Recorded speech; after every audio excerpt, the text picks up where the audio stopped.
하나님의 말씀 하박국서 2장 12절로 14절 말씀입니다. 피로 성읍을 건설하며 불의로 성을 건축하는 자에게 화 있을진저 민족들이 불탈 것으로 수고하는 것과 나라들이 헛된 일로 피곤하게 되는 것이 만군의 여호와께로 말미암음이 아니냐. 이는 물이 바다를 덮은 같이 여호와의 영광을 인정하는 것이 세상에 가득함이라. 아멘. 예, 오늘은 물이 바다 덮은 같이라는 제목으로 여러분들과 한번 나눠보겠습니다.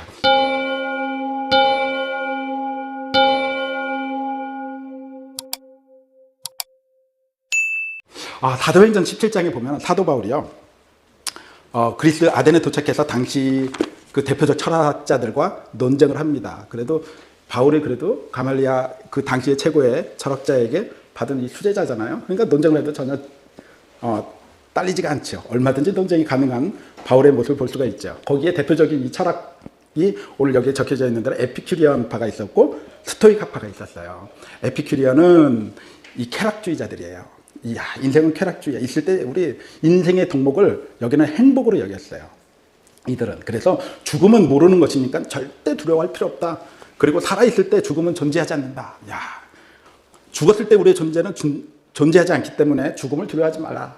그러니까는 영에 대해서 존재를 무시하는 것 같아요. 여기는 에피큐리아는 영의 존재를 상관없고 이 땅에 있을 때 우리가 즐겁게 행복하게 지내면 돼라고 하는 게 에피큐리안 학파가 있었으면, 그 반대로 스토익 학파는 금욕주의예요. 금욕주의에 이들은 자연과 이성만이 우리가 따라야 할 가치라고 보면서 그 절제함으로 덕을 쌓을 때 우리는 행복을 쌓을 수 있다라고 정반대의 이 학파가 항상 논쟁을 벌였죠. 그렇다면 고난에 대한 우리 기독교의 성경의 가르침은 무엇일까? 스토익 가르침과 매우 유사해 보이지만 우리는 우리의 의지만으로 고난과 싸우는 것은 아니라는 거죠. 우리는 본질적으로 고난이 하나님에 의해서 하나님의 뜻을 이루기 위해 허용된 것을 우리는 믿습니다. 그래서 고난 중에도 하나님을 바라보면서 우리는 도움을 청하는 거예요. 나의 의지가 아니에요. 스토익 학파 같은 경우는 나의 의지로, 나의 절제함 속에 그러지만 우리는 그럴 수가 없잖아요. 우리는 그런 피조물이 아니거든요. 그런 존재가 아니거든요. 그럼 고난의 시간에 우리가 바라봐야 할 것은 무엇일까? 두 가지가 있을 것 같아요. 오늘 본문에서 본 것처럼 하나님의 진노와 하나님의 영광이라는 거죠. 첫 번째로 하나님의 진노는 우리는 오늘 말씀을 통해서 하나님의 진노를 봐야 된다. 하나님이 싫어하시는 것은 우리를 알아야 된다. 하나님의 싫어하심과 하나님의 좋아하심을 우리는 말씀을 통해서 분별할 수가 있다는 거죠. 오늘 하박국서를 통해서 하나님의 진노에 대해서 한번 여러분들과 나눠보도록 하겠습니다. 본문에 심판자이신 하나님의 5가지 화가 있어요. 화 있을진저라고 표기가 되거든요. 그게 6절, 9절, 12절, 15절, 19절 이렇게 5개 이렇게 나와요. 거기에 오늘 제 첫 번째 탐욕에 대한 화가 나타납니다. 탐욕에 대한 화는 하박국서 5장에서 8절의 그 말씀인데 6절 말씀에 나타난 첫 번째 화에 대해서 우리 같이 합독해 볼까요? 시작! 그 무리가 다 속담으로 그를 평론하며 조롱하시는 치로 풍자하지 않겠느냐. 또 이르기를 화 있을진저 자기 한 것을 모으는 자여 언제까지 이르겠느냐. 볼모 잡을 것으로 무겁게 여기는 자여. 예, 화 있을진저. 그리고 거기에 볼모 잡은 것을 무섭게 한다는 그 말 있죠. 예, 그냥 볼모 포로 잡아갖고 뭐 그게 아니라 쉽게 말하면은 전당포의 주인을 비유하는 것 같아요. 부당한 방법으로 전당포 주인처럼 열방의 재물을 모으고 그 재물로 갑질 노릇을 하는 거. 그러면 이렇게 보니까 제가 전당포를 가본 적이 있었어요. 고등학교 때 친구들과 마이마이를 딱 그 생겨가지고 그거를 얘는 뭘 써야 되는데 그냥 따라갔던 것 같아요. 그래서 전당포에 가서 이거 아저씨 3층에 창살로 되어 있어요. 아저씨 이렇게 주세요. 그 비싼 그 마이마이를 싸게 어쨌든 뭐 그래도 좋아서 나왔어요. 근데 대부분의 전당포에 물건을 맡기면 찾으러 가는 경우는 거의 없다는 거죠. 거의. 그리고 그들은 작물이든 뭐든 비싼 거를 싸게 받아서 그들은 자기 갑질 노릇을 하는 거죠. 이제 거기에 빗대서 말하면 거기에 빗대서 우리가 이해를 하면은 좀 편할 것 같아요. 그렇게 모은 것으로 만족하지 않고 더 많은 것을 요구하는 것들을 볼 수가 있습니다. 이게 바로 탐욕이죠. 십계명에서도 내 이웃의 것을 탐하지 마라. 하나님은 분명히 탐욕에 대해서 싫어하심을 명백하게 나와 있습니다. 야고보서 1장 15절의 말씀에 욕심이 잉태한 즉 죄를 낳고 죄가 장성한 즉 사망을 낳느니라. 예, 이 탐욕은 결국은 사망으로 이끌고 가거든요. 그래서 이 탐욕에 대한 탐욕한 자는 화 있을진저라고 보면 돼요. 두 번째는 이기심에 대한 화예요. 이기심에 대한 화는 9절에서 12절의 말씀인데 9절 말씀에 나와 있죠. 우리 같이 읽어볼까요? 시작. 높은 데 깃들이려 하며 자기 집을 위하여 부당한 이익을, 그죠? 화 있을진저라고 나와 있어요. 부당한 이익을 취하려는 자, 철저한 자기 만족, 자기 보호만 할 뿐이라는 거죠. 그들에게 이웃은 존재하지 않아요. 내 이웃과 내 하나님과 내 이웃을 먼저 사랑하라고 하신 하나님께서는 분명 이런 모습은 기뻐하지 않으실 거라고 봅니다. 미국이 어느 날부터 아메리칸 퍼스트가 됐어요.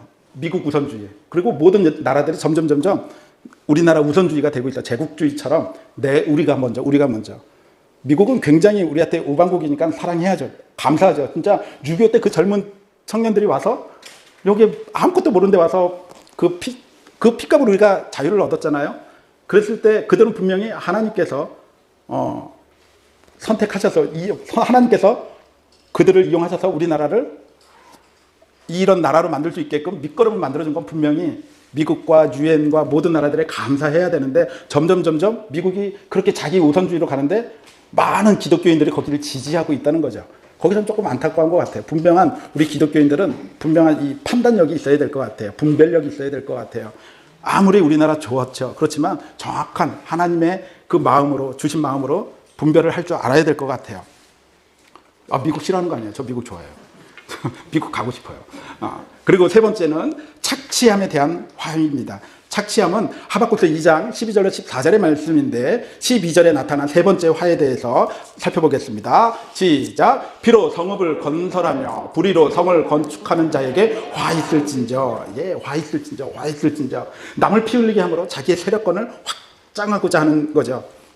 이런 행위로 착취라고 부르는 거예요. 착취. 바벨론 사람들은요, 다른 나라 사람들을 데리고 와서 노예로 부리죠. 성을 쌓게 하고 도로를 깔게 하고, 이들은 포로들의 노예인 거지 사람이 아닌 거예요. 그냥 물건 취급하는 거예요. 사람 하나도 중요하지 않아요. 힘이 중요하고 성공이 중요해요. 우리가 성공하기 위해서 얼마나 많은 나도 모르게 착취하고 있는지 몰라요. 회사를 운영하든 나보다 약자들에게 그건 조금 조심 해야 될 것 같습니다. 분명 하나님께서는 착취하는 모습은 13절에 보면 불타 없어질 거라고 말씀하고 계세요. 그 다음 네 번째는 술 취함에 대한 화입니다. 하박국서 2장 15절로 17절의 말씀인데 거기에 15절 말씀에 네 번째 화가 나타나 있습니다. 우리 15절 말씀 시작. 이웃에게 술을 마시게 하되 자기의 분노를 더하여 그에게 취하게 하고 그 하체를 드러내려 하는 자에게 화 있을진저. 예레미야 51장 7절 말씀에 보면요, 바벨론 사회를 술에 취한 모습으로 나와 있어요. 한번 읽어볼까요? 저기 보면 바벨론은 여호와의 손에 잡혀 있어 온 세계가 취하게 하는 금잔이라 뭇 민족이 그 포도주를 마심으로 미쳤도다. 바벨론은 술에 미쳐 있는 것을 볼 수가 있습니다. 우리 한국 사회도 술을 참 많이 권하고 그냥 좋게 인식, 얼마나 알코올 소비량 국민 대비 1위잖아요, 1위. 근데 절대 성경에서 절대 금주나 단주 성경적인 것은 아니에요. 성경에 감독이나 장로나 집사를 선택할 때 술을 즐기지 아니한 자라고 나와 있어요. 금주가 아니라 즐기지 아니한 자. 그리고 디모데전서 5장 23절에 바울이 디모데에게 이야기하죠. 내 위장과 자주 나는 병을 위하여 포도주를 조금씩 쓰라라는 바울의 이야기도 있었어요. 그럼에도 불구하고 술에 대한 절제 명령은 넘쳐납니다. 엄청난 알코올 소비, 그리고 알코올 중독, 알코올로 말면 사회적 피해는 엄청나다는 거죠. 근데 하박국 선지자는 분명하게 전합니다. 술을 마시게 하고 취하게 하는 자에게도 화가 있다고 합니다. 그래서 요거는 우리가 절제가 필요하다. 절제가 필요하다. 그 다음 다섯 번째 우상 숭배에 대한 화가 2장 18절로 20절 말씀에 나와 있습니다. 그 중에 19절 말씀에 나와 있죠. 화 있을진저 시작. 나무에게 깨라 하며 말하지 못하는 돌에게 일어나라 하는 자에게 화 있을진저 그것이 교훈을 베풀겠느냐. 보라, 이는 금과 은으로 그 속에도 생기가 도무지 없느니라. 아멘. 우상 숭배에 대한 경고입니다. 우상의 숭배에 대한, 여기에서도 화 있을진저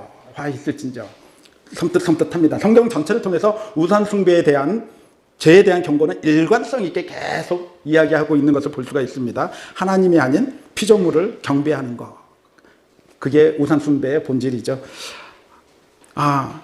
이게 보면은 참 우상 숭배에 대해서 얘기할 때 이렇게 보면 그냥 내가 타 종교를 안 믿고 하나님을 믿는 것을 참 다행이다 생각을 하지만 실질적으로 하나님보다 내가 더 먼저 생각하는 것들이 생활 속에서 나도 모르게 많이 나타나거든요. 때로는 하나님보다 내가 일이 먼저일 때가 있었고, 하나님보다도 먼저 내 돈이 먼저가 있을 때도 있었고, 잠시 하나님은 늘 계시는 분이니까, 하나님은 늘 계시니까 하나님 잠시만요. 나 우리 애기 아파요. 나 잠시만 병 갔다 올게요. 그 우리 아버지는 기도하고 가야지. 목사 아들이 야 그래 되겠냐? 안수 집사가 그래 되겠냐? 기도하고 가야지. 거기에 대해서는 지금은 병원도 그 자리에 있는데 기도하고 가면은 더 좋았을 텐데 그게 조금 부족했던 것 같아요. 그리고 회사에서 막 돈이 막 주일 막 갈등 생기는 거죠. 주일날 야 이게 어린이날 같은 경우에는요 평상시에 50만 원이었던 게 그날은 300만 원이에요. 그러면 어린이날이 5월 5일날 딱 껴요. 주일날 껴요. 그러면은 그러면 이 300만 원짜리 공연은 이거 포기를 할 수가 없는 거죠. 뭐 이런 모습들. 그러니까 그런 시험들에서 내가 자유로울 수 없을 때가 많았어요. 그러니까 그때 하나님보다 잠시 내가 마음에 두었던 것들, 그게 바로 우상이라고 말씀하고 있죠. 디모데후서 3장 1절에서 2절 보면 사도 바울은 말세 사람들이 자기를 사랑하고 자기를 우상화할 거라고 경고하고 있어요. 그 경고를 나는 충실히 따르고 있었어요. 하지만 하나님은 나를 너무 사랑하셔서 그거 아니라는 것을 하나님께서 자꾸 심어주셔서 너무 감사하죠. 하나님의 자리에 내가 오면 내가 우상이 되는 거죠.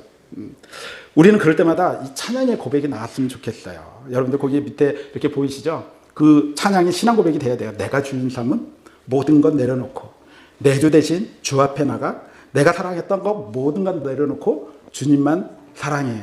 저는 이 찬양을 정말 좋아하고 또 고백하고 싶은 찬양 중에 하나예요.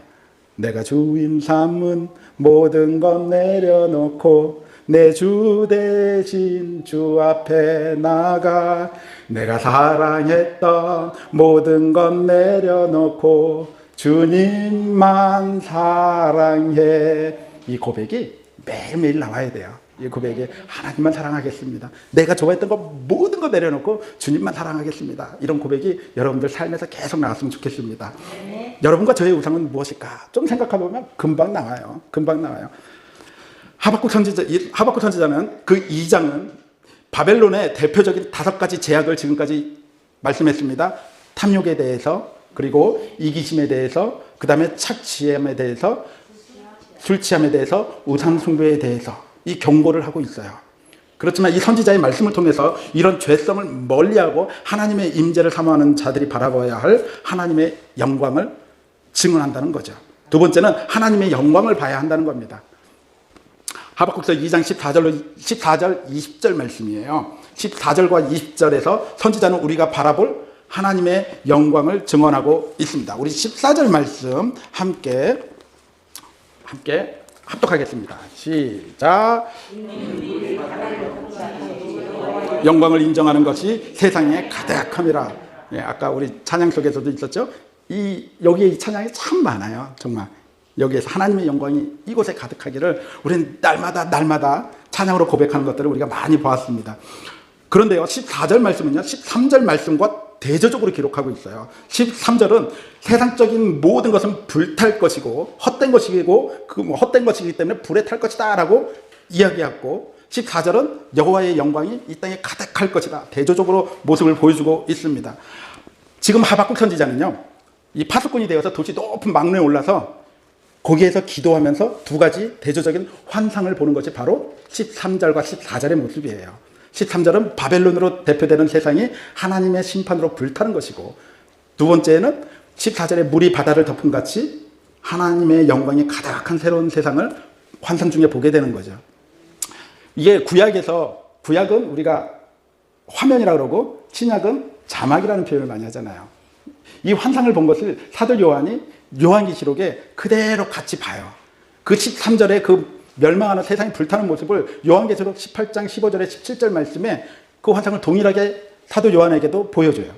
그리고 하박국서 2장 14절의 말씀과 20절의 말씀에 보여준 그 환상을 계시록 7장의 9절 말씀에 또 동일한 환상의 모습으로 보여줘요. 화면을 자막의 모습으로 이끌어주시는 하나님의 모습을 볼 수가 있죠. 그래서 우리는 성경은 이 통으로 다 연결되어 있다는 것을 우리가 알고, 좀 이게 성경을 볼 때 넓은 안목에서 볼 줄 아는 그 실력자가 돼야 돼요. 그러기 위해서는 성경을 많이 읽을 수밖에 없어요. 그리고 자꾸 읽다 보면 성령의 인도하심으로 여러분들에게 그 지혜가 열릴 줄 믿습니다. 결국은요, 요한계시록 7장 12절의 말씀처럼 우리 같이 한번 합독해 볼까요? 시작.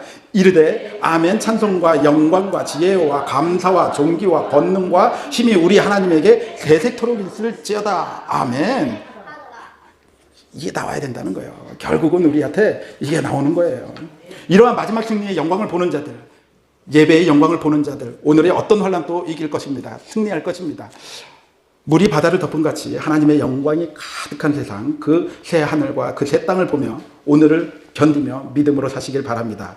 하나님의 영광을 찬양하며 기다리십시오. 기도하며 기다리십시오. 우리가 기다리며 할 일이 무엇일까?